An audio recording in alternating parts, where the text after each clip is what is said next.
Welcome back to Autism at Home, brought to you by us at Early Autism Project Malaysia through our non-profit initiative, The Hope Project. My name is Jochebet Isaacs and it's so nice to see you again, and I'm here today with Yu Chen, one of our senior supervisors at EAP. Welcome to our 20th series on Autism at Home on community trips. The first lesson was an introduction in which we talked about some of the potential challenges that may occur in the different community places. Then in lesson 2, we talked about having a successful dining out experience. In this lesson, we will discuss the strategies that will help your child have a successful grocery shopping experience. The supermarket, a land filled with temptations for the whole family.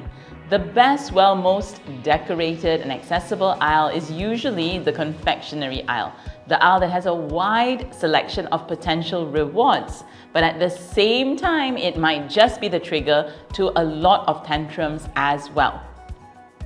That's right. Many of our children with autism may have some challenging behaviors, such as covering their ears and refusing to go further into the supermarket if they feel overwhelmed. Furthermore, there is the possible whining, crying, and/or screaming for when they get upset before escalating to a full tantrum when they just simply can't take any more of the demands. We could still classify this as code yellow. Then other more code red or black include safety-related behaviors such as dashing off or wandering away from the parents, especially if parents might be preoccupied, looking for certain groceries. Then there is also the risk of your child possibly pushing or hitting another child or adult, be it accidentally or intentionally, or even push items off the shelves, or worse, racing with a trolley and potentially crashing items or others. So do go back to lesson 1 for a recap on why these challenging behaviors may occur. So let's recap the 5 key community skills a child with autism needs to have in order to be successful in a shopping mall. The ability to cooperate, the ability to be flexible, the ability to tolerate, two-way communication, and to learn the actual expectations. Under the ability to cooperate, a child needs to be able to stay with their parents, follow instructions and transitions such as let's go to this aisle first, then this aisle, or a simple come here or come with me. This may be difficult for some children, but needs to be practiced at home. So do refer to Unit 4 on cooperation to strengthen this skill with your child. Then, the area of flexibility, especially waiting in line or tolerating not getting what they want to purchase. Again, do visit our Unit 7 on flexibility. Then, the area of tolerance. Some children may have challenges in tolerating noises, crowds, smells, and perhaps the place itself. Unit 15 will be very helpful for this, specifically sounds, crowds, and new places. And of course, fourthly, two-way communication. Children with autism need to be able to understand what is happening, where they're going, and also have a way to communicate to us that they want something or they don't want something. Even children who are non-verbal, we can teach them to use visuals to communicate. So do check out Unit 5 again on communication. Then, when it comes to number 5, actual expectation, we need to remember our 3 key ABA strategies of break skills down, reinforce and repeat, as well as 90% focus on preventative and teaching strategies and only 10% effort on reactive strategies. So, firstly, break skills down. Identify the specifics of the actual expectations of going to the grocery store that we need to teach. Yes, these are all teaching strategies that we need to teach at home first. Essentially, a child needs to have basic cooperation and expected behaviors, such as not running around and not crashing into aisles and having nice hands to not grab items. Then the very broken down steps would be to take a trolley, select the items, put the item into the trolley, line up at the cashier to pay, and then a reward. Additionally, staying with parents would still be a priority. Then coping with the transitions from aisle to aisle. Waiting is also a big one, as a parent may stop to choose a vegetable or fruit, as well as waiting in the line to pay. Perhaps even waiting for their preferred food or waiting to leave the grocery store. Then coping if the item your child wants is unavailable. What about tolerating sensory-related challenges such as the lights, the sounds, and the crowds? Being able to have personal space with others in public. gradually lengthening the amount of time in the grocery store from maybe just 5 minutes to 10 minutes to 15 minutes to 30 minutes. You could even build up the expectation. So just purchasing one item at first, then gradually increasing the number of items. Also starting with a smaller stand-alone grocery store before gradually progressing to a grocery store within a shopping mall. You could also build up a child's tolerance to the crowds, so starting at a very low peak hour, then gradually increasing the tolerance to a more peak period. And of course, not forgetting tolerance to the shopping trolley. If your child is smaller, then sitting inside. But if your child wants to push the trolley, then starting with maybe a smaller children's trolley, but ensuring that they have nice hands with the trolley. Phew, that's a long list. And just like the other lessons, we want to start with just one area and practice it at home first before trying to generalize it at the grocery store. And again, very importantly, for just a short period of time, start where your child is successful, maybe just 5 to 10 minutes initially. And of course, one last point with the concept of break skills down, we also need to check that a child has the prerequisite skills to be able to even start learning this. And that is essentially all the basics of cooperation, flexibility, and tolerance in situations that are much less demanding. And also, the long list above may not be relevant to your child, so make sure you are individualizing it to what works for your kiddo. We would say the most relevant cooperation program to teach at home with this would actually be having nice hands in the grocery store, especially with like the shopping trolley, not grabbing items. So we would suggest setting up a mini grocery store at home with a shopping trolley and maybe teaching your child those expected behaviors with the trolley right there in your home at first. Next is reinforcement. We need to try to utilize the most reinforcing item, and there are plenty of naturally reinforcing items in the grocery store. So we definitely would encourage you to use a visual schedule or a first stand board, yes, even at home, to demonstrate first trolley, then pick up item, and put in trolley, then pay, then reward. But do keep in mind the health and dietary considerations, so perhaps within limits of what your family allows your child to have. You could alternatively always use non-food items like a treat to the playground or a special toy or iPad.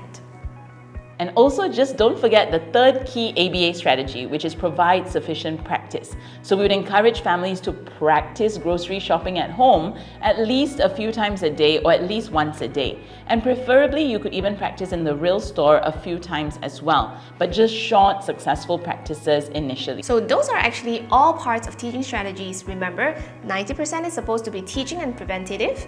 Well, now let's talk about preventative. And that essentially is again brought to you by the letter P. Plan your trip, prepare your child, practice at home, pack your bags, and prepare for the worst. See how we are also providing you sufficient practice? This is our effort to break it down and make it as easy as possible for parents and caregivers. So firstly, plan your trip. If you're just starting the grocery trip practice, then choose a small convenience store like in Malaysia 7-Eleven with easy parking, fewer aisles, rather than a huge grocery store in a huge mall.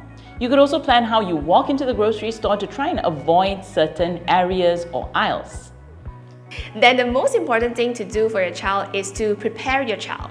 Communicate clear expectations to your child as clearly as possible and in the ways your child can understand best. The most common method is through a social story on going to the grocery store. Visual rules. There should also be clear expectation, essentially, stay with me, listening to parents, and nice hands. Visual schedule.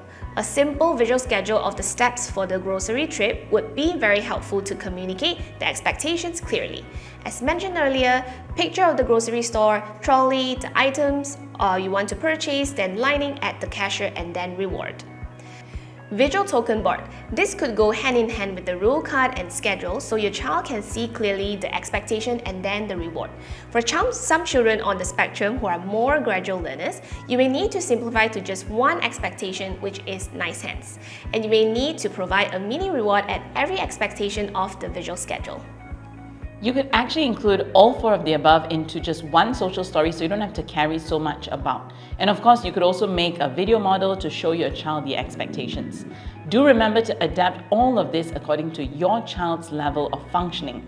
For many of our kiddos who can read, they just need a shopping list and the rules written out, and they can cooperate with that. Since we're talking about communicating to your child, don't forget that you need to also provide some ways for your child to communicate to you. So specifically in the area of asking for a break or a snack, a drink, toilet, or even the iPad. Do try to also acknowledge their non-verbal communication, such as pointing to something they want to buy and so on. Thirdly, practice at home. If you could get one of those kids shopping trolleys and cash registers, you could do one of those pretend grocery shopping that will help expose your child to the shopping trolley, following a list of items to buy, then lining up at the cashier to pay. In Malaysia, we have a Kidzania where kids can pretend to do grocery shopping, as well as Aeon's Playland Kidzuna also has similar setups to pretend play. You may need to break down certain areas, as mentioned earlier, to practice more specifically if there are certain areas of challenge. Fourthly, pack your bag. As usual, you would want to pack the usual bag for your child, but additionally to remember the social story, which has that visual schedule, the rules, a strong reward, as well as, most importantly, the shopping list. You can include this in the visual schedule as well, of course.